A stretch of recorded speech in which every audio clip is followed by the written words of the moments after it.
আসসালামু আলাইকুম এভরিওয়ান।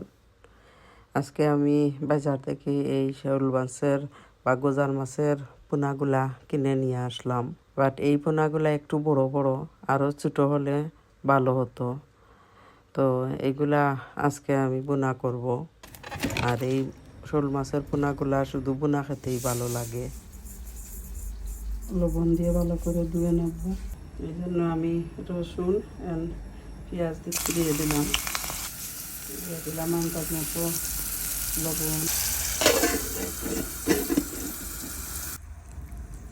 দিয়ে দিলাম আধা চামচ মরিচের পাউডার, আধা চামচ হলুদ পাউডার, একটু বাখরের গুঁড়া, কিছু কারি পাউডার,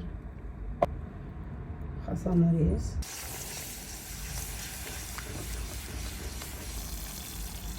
এখন আমি দিয়ে দিলাম মাছগুলো।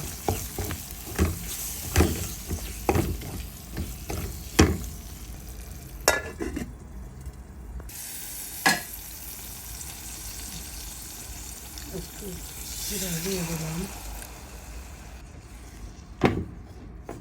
দিয়ে দিলাম বাকর পাতা,